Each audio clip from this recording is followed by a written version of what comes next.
All right, we're going to get started here next. So, as mentioned, Dr. Nicholas Wiemer Thank you. is a rheumatologist specializing in the diagnosis and treatment of a wide range of inflammatory and autoimmune conditions. His expertise encompasses ankylosing spondylitis, arthritis, including osteo, rheumatoid, psoriatic, gout, lupus, myositis, all the things.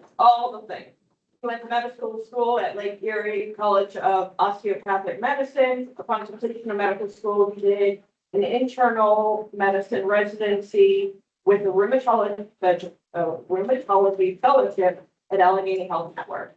Dr. Wiemer is certified by the American Board of Internal Medicine and the American Board of Internal Medicine of Rheumatology. So here is Dr. Wiemer.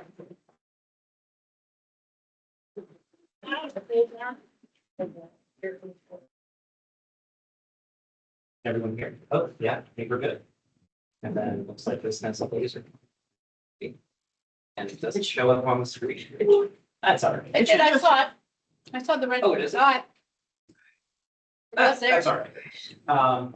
I think I'm tall enough. I can plan and stuff. Okay, and the little one's advanced. Awesome. Thank you. So thanks for having me. Never really worked with the Arthritis Foundation too much. I did the gala a few years ago, like what Laura was saying, and excited to hear some of the other talks. And we're gonna talk a little bit about arthritis. So when I was picking a talk or a title for the talk, I called this Arthritis for Everyone 1. So you walk away from here with a little bit, or this is meant to be for everyone to understand. But also, I have a friend who says being like a certain set of death taxes and osteoarthritis. So this is something that most of us are going to be looking at eventually, as we're going to be seeing. So just one disclosure: I do some consulting for AbbVie every now and then. It's not relevant to this talk, but I do it on there. And then for our objectives today, we're going to learn everything there is to know about our osteoarthritis and brain-assisted therapy. Yeah, you can't cover that in a half hour. So we're going to talk about what arthritis is. We're going to talk about the different types of arthritis. We're going to break it up into 2 big groups. We're not going to talk about all 100 types that Laura mentioned earlier. And then we're going to understand some of the treatments and some of the risk factors. We're going to go more into osteoarthritis. As a rheumatologist, we see a lot of inflammatory types of arthritis, like rheumatoid, psoriatic. As you get into the so it's a little different than osteoarthritis. And this is our outline. We're going to start with what's arthritis. We're going to break down the types of mechanical versus inflammatory. And then we're going to go through osteoarthritis kind of in that order. So I do like to engage every now and then. This is probably going to be my 1, maybe 2-part audience participation question. But what is arthritis? Yes, it is pain. Anything that affects joints. Yeah, basically pain in a joint, essentially what arthritis is, at least according to the Oxford Dictionary. But let's be honest, it's the true dictionary definition is to read off the screen here: painful inflammation and stiffness of the joints. Whenever you want to know something, though, right? You're not going to Oxford, you're not going to Merriam Webster. Where do we go when we really want to know something? Google. So, what is arthritis according to Google? So I literally just typed in, I didn't even say what it is, and this is what it's spat out at. Arthritis is a general term for more than 100 conditions that cause inflammation, swelling, and pain in the joints. It is the leading cause of work disability in the United States, affecting roughly 1 in 5 adults. If that sounds familiar, that is because this definition was actually pulled off the Arthritis Foundation website. Google does cite its sources, but did that number 100 shock anyone? No? Yeah. It shocked me. I'll be honest. I was like, that's a really high number. But it does make sense because there are just so many things that cause pain and arthritis in this world. So that's arthritis. We're going to delve into some of the differences in arthritis. So we're going to start with inflammatory arthritis. As I mentioned, this is the one that, as rheumatologists, this is the one we're mostly specializing in. And these are usually due to more autoimmune or inflammatory conditions. As I mentioned, rheumatoid arthritis, psoriatic arthritis, lupus, pseudo-gout, those sorts of things. Pain is generally worse in the morning and at evening. Those are the times of the day where you're not doing as much typically. And then it'll improve the more you do. And it's usually associated with soft tissue swelling. So we'll get into what that means in a second. I like to describe it as marshmallowy or smooshy or squishy. There's a lot of different words that are used for when you press on the rheumatoid arthritis joint. The one you hear in medical school is boggy. I never use that because I've never pressed on a bog and I don't actually know what that means. And then treatment is focused mostly on suppressing the immune system. So we'll get into some of those medicines a little bit later. But I like to show this picture because it's a pretty good representation of what rheumatoid arthritis looks like. And if you notice, you see some of that soft tissue swelling up here. A lot of folks with rheumatoid arthritis end up with what we call ulnar deviation, where your hands come off to the side a little bit towards your pinky. And then if you look up towards that person's itty bitty watch, you can see a little bit of swelling in the wrist. So this is a typical case of rheumatoid. We contrast that with the other type of arthritis, which is osteoarthritis. And this is what we generally think of as that wear and tear type arthritis, the time that everyone, as I like to put it, anyone who celebrated 50 birthdays gets eventually. If you go looking for it, and anyone who celebrated 25 birthdays, you'll find it somewhere. You just don't accept it because you so usually worse in the early afternoon or evening after you've had a chance to do some stuff. It's worse the more you do. So think, after you're working in the garden or after you take care of your house or after you run a marathon, those sorts of things. And then this is usually, there's some stiffness associated. I forgot to mention that inflammatory arthritis, that stiffness is usually there for an hour. You feel like the Tin Man before he gets oiled for those who watch the Wizard of Oz. Not everyone can watch the Wizard of Oz. And then there is some stiffness associated with osteoarthritis, but it's usually 30 to 60. It's usually not lasting most of the day. Sometimes in cases it lasts most of the day, but in general, it's going to be less than an hour. And then these are more of those bony, as you probably mentioned. And then treatment is focused mostly on pain, so anti-inflammatories, strengthening of the joint, physical therapy, and more conservative type measures. So this is a good picture of osteoarthritis. I do not know if this person did their nail verification. You can see up at the tips of the fingers that there's more of these bony nodules. If you press on them, they're like solid bone because that's basically what they are.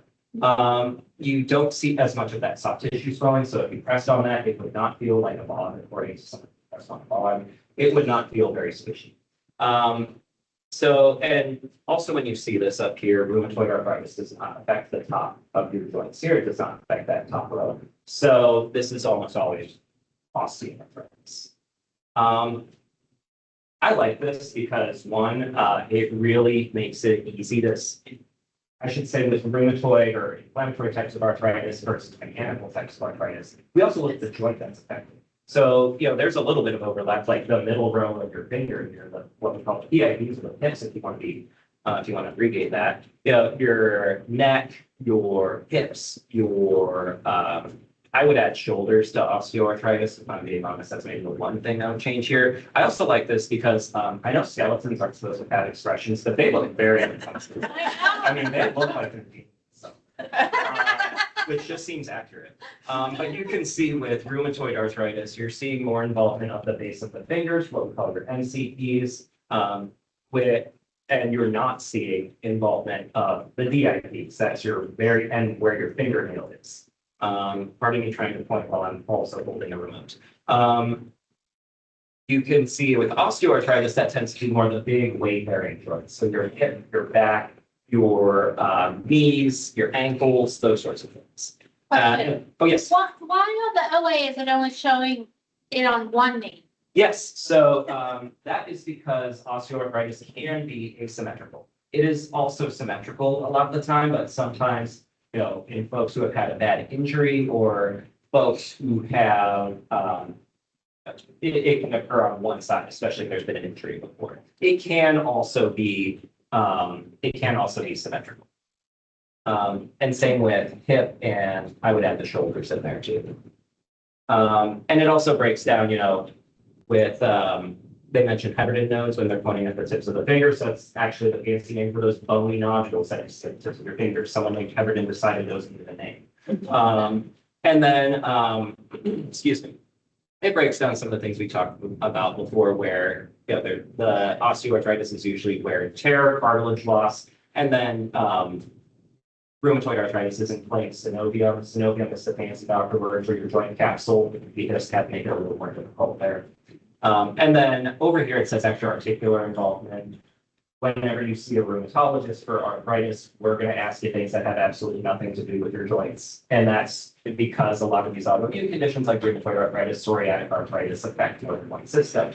So rheumatoid arthritis, I'm asking, how's your breathing? How are your eyes? How is your skin? That sort of stuff. And then if someone's never talked to a rheumatologist before, they're like, doctor, this is a nice little breakdown. So getting specifically into osteoarthritis, I wanted to talk more about osteoarthritis because it's the more common of the two. And as I mentioned earlier, it's actually so prevalence, it's, as we mentioned earlier, the most common type of, or it's the most common type of arthritis, 57% of people worldwide. It affects 595 million to 607 million people worldwide, and it's projected to affect 1.1 billion people by 2050. I don't know how many people will be in the world by that point. Right now, that's 8 billion. So figure based on today's numbers, that's 1/8 of the world. Excuse me.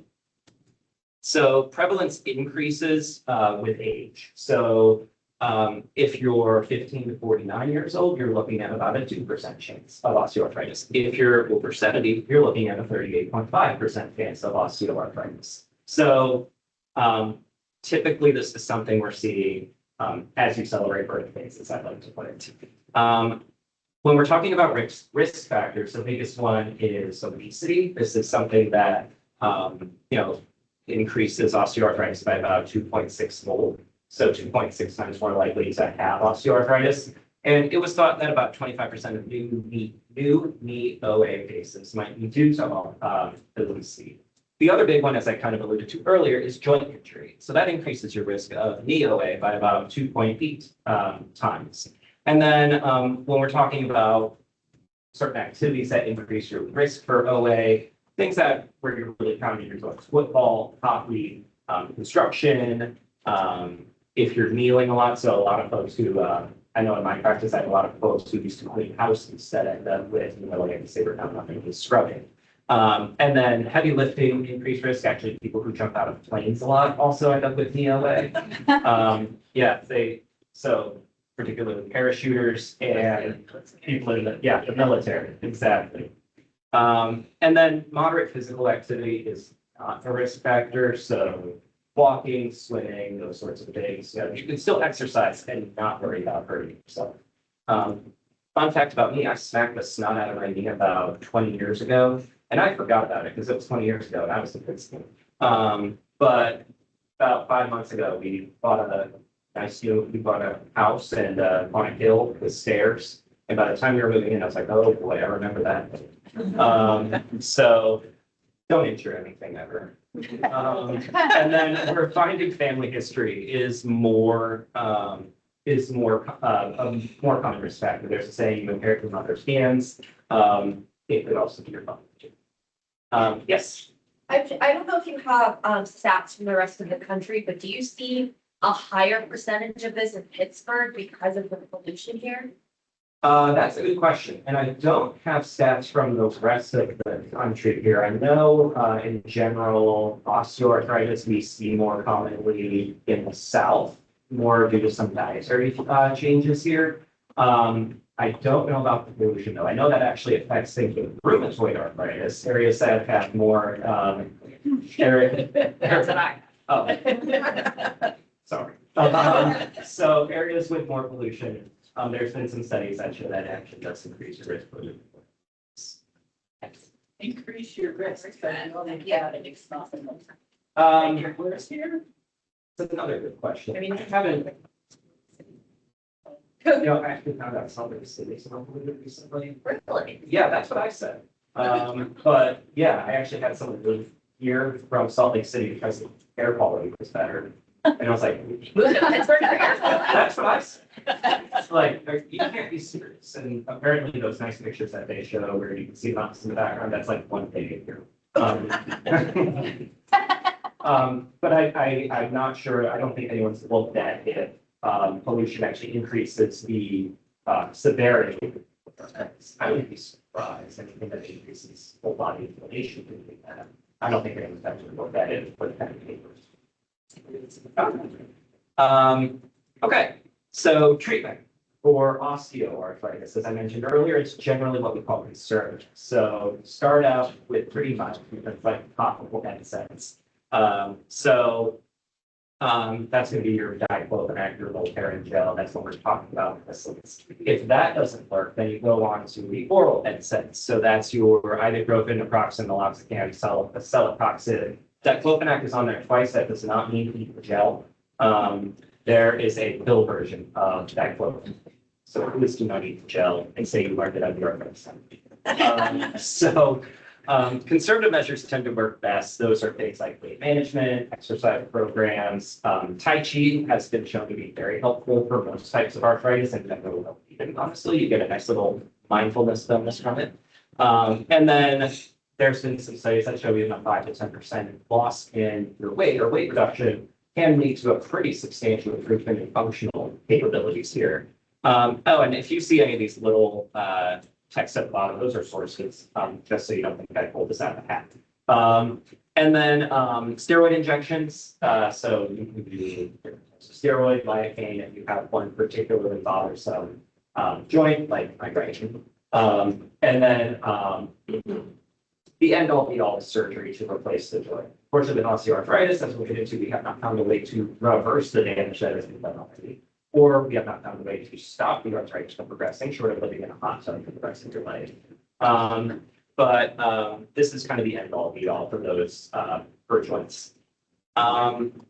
This is from the American College of Rheumatology. There's a lot of colors and a lot of lines here. So these are the non-pharmacologic recommendations from the American College of Rheumatology, guidelines for managing hand, knee, and head OA. You can see anything in dark green is going to be something strongly recommended. Light green is kind of like that, you could. Light red is impression, and then dark red is no, you could not do that at all. I like to point out a few things on here because some of these kind of surprised us. Guidelines are not hard and fast rules, because here they have that foot or which one is it? Here they had like shoe inserts were not recommended. Did anyone watch Cheers? Are we familiar with Cliff Clavin? Yeah. So Cliff Clavin's Secret to Life is a good pair of shoes. And I do recommend that for most of my folks. So these are taken away a little bit with a grain of salt here. But things like, and then chiropractics is also not recommended on that. So yeah, I have folks that really like the chiropractic. And I think that's perfectly fine for a lot of folks if it's helpful. But really the things that get the strongest support are exercise, self-efficacy, and self-management programs are basically get the tools to talk with people, get the tools to take care of arthritis and do exercise programs, and then you're releasing the and then, braces and arthroses, braces, all recommended there. Is anyone familiar with iontophoresis? Has anyone ever heard of that before? I actually have to look. You're familiar. Yes. So have you used it before? So we used it in the clinic with the ultrasound to draw the steroid in. Okay. So this, what they were referring to with this was basically having your hand in a pool of like salt water and running a current through it. Oh, yeah. Yeah. And it's usually used for, We're dating ourselves over here. Corn husks. They used to be corn husks. But then it's warm. oh, it's kind of like, so like paraffin now. Kind of the same idea, no? No. Or same idea where it's just. Yeah. Same Yeah, idea. Yeah. okay. But if you think of corn husks, why you didn't do it is, which you didn't think of back then, how gross after like 5, 6, 7 people in the same corn husk. Which is why we don't use it now. We're not going to dwell on that too. Yeah. So this is basically, that's actually for sweaty palms. So we don't recommend it for hands. And then TENS unit is strongly recommended against. I have some folks that find it. So again, just to prove a point, not all guidelines are, it's a great. These are the medicine recommendations for rheumatoid, or not rheumatoid, I'm sorry, osteoarthritis. And the reason that most of these are red is because you'll see on here bisphosphonates, that's your Fosamax, methotrexate, hydroxychloroquine. These are treatments for rheumatoid arthritis. So we know they're not going to do anything for osteoarthritis. So don't let all that red disturb you. Those are just rheumatoid. Yeah, it's like, what can you do for osteoarthritis? Nothing. That's not necessarily true. So a lot of these are rheumatologic medications that we use that are focused on your immune system. They're helpful for those inflammatory types of arthritis. Up at the top, you have your topical caps. Sorry, NSAIDs are below that. I misread that. Why don't we use topical capsaicin for hand arthritis? Because God forbid you put it on there and then you scratch your eye. That's going to be an experience. But a lot of this is, mostly for some reason, chondroitin actually ended up as being recommended for hand arthritis. We don't know how that happened. We talked about this as a group a few weeks, months ago, and we're like, why is this hand arthritis? But my general rule of supplements is if you find them helpful, you can give them a try, if not, no. And then going on to some future therapies. So I found a study about a drug called tanezumab, which is a nerve growth factor inhibitor. And I just, I was looking for new, cool, exciting stuff. I said, what's the latest clinical trial for osteoarthritis? And this is what came up. So it showed a significant decrease in pain and osteoarthritis after 16 months or weeks. That's pretty cool. Why haven't we heard about this drug? Because there was also about a 10% chance that it could make your osteoarthritis dramatically worse. So 90% chance you're going to feel great, 10% chance it's not going to work. And what was a little bit, I'll admit, discouraging about this trial, because this was the newest trial, this was from 2017. The FDA actually said we're not going to use this drug anymore in 2021. So there really hasn't been a lot of new medicine being looked at for osteoarthritis. But don't be discouraged, because there's a bunch of other clinical trials looking at other targets for osteoarthritis. I say some, I believe the number was about 160 currently ongoing, looking at different treatments and modalities and different things that we can use for treatment of osteoarthritis. Most of them are focused on cell-based and PRP, which is platelet plasma. So I actually was talking with one of my colleagues yesterday, and he asked me if I saw this article in the New York Times recently, where basically they are using a kind of a 3D printer to create a new scaffold for kind of a scaffold for osteoarthritis. I had not read that, and I actually still haven't read that. I probably should. But there is some hope on that. We're still looking into these sorts of things. This has been a difficult thing to treat because a lot of the issue is structural, and it's hard to reverse something that has been structurally damaged. So doing exciting things on the future or in the horizon. Unfortunately, just haven't found that medical cure just yet. So some of my take-home points, and we'll have some time for questions here. Osteoarthritis is extremely common and extremely debilitating. Probably going to be becoming more often or becoming more common over the next couple of years. Treatment revolves around pain control and strengthening of the joint, which sounds like we're going to get a couple talks for that today. I'm excited to do that. And then prevention revolves around weight loss and, as I mentioned, basically never, ever, ever injuring a joint ever. Don't get hurt. And then there might be some new treatments on the horizon. They are probably going to be more focused on cellular therapies, platelet-rich plasma. There may be every couple of years we get an interesting medicine that sometimes comes through. But I think it's I'm wondering if we're on the right track with kind of that scaffolding. And then it takes a village, which is okay because you have a village. So there's a lot of different specialists out there who would help with arthritis, your primary care, rheumatologists, orthopedics, physical therapists, occupational therapists, behavioral therapists. There's a whole bunch of people out there who are willing and happy to help. And then thanks again for that. And I'm happy to take any questions.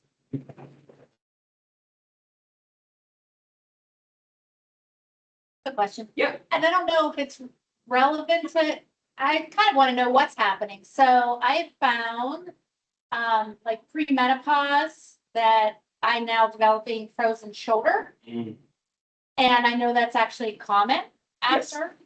is that OA or is that a whole different system happening? So if we're talking about that, that's a little bit different. So Okay. that, the other term for frozen shoulder is adhesive capsulitis. So where the capsule of your shoulder actually becomes scarred down and tight and doesn't want to move. It's not an actual issue with the bony joint itself.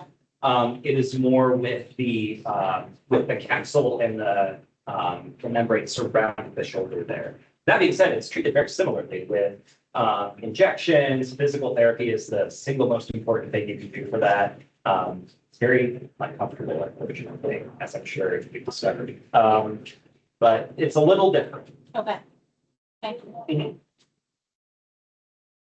Reading that there are new injections that stimulate the production of cartilage division joints.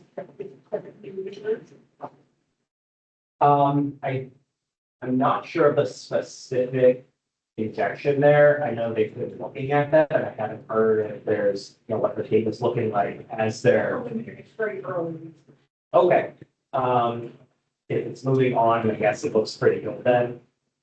So, a lot of times, and this is something that happens with osteoarthritis, lupus, things look really good at first, and then over time, it's a little discouraging to see those sometimes. But hopefully, that seems at least on a kind of chemical biological level, that would be something helpful.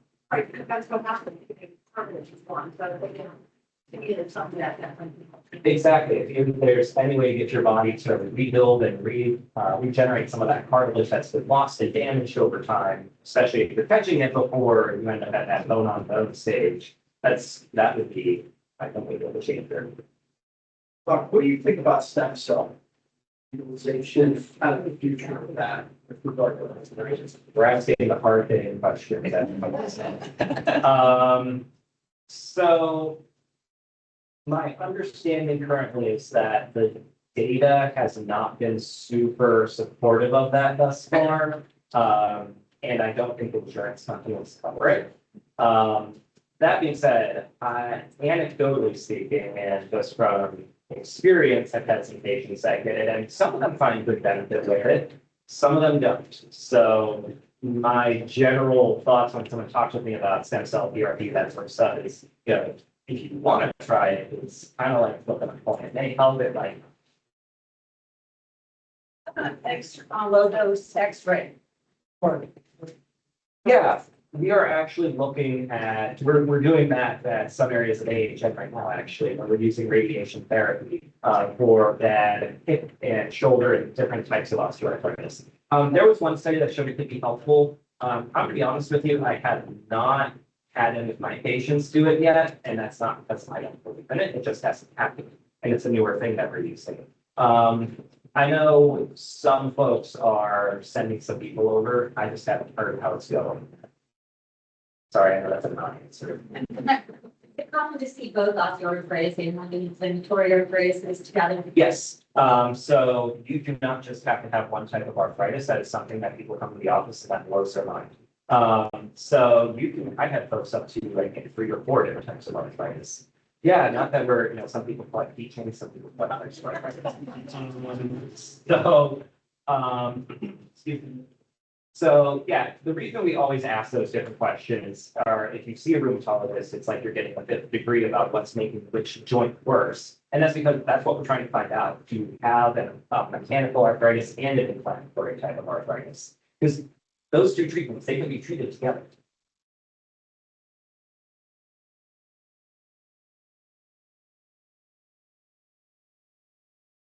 Thanks for your attention and for having me.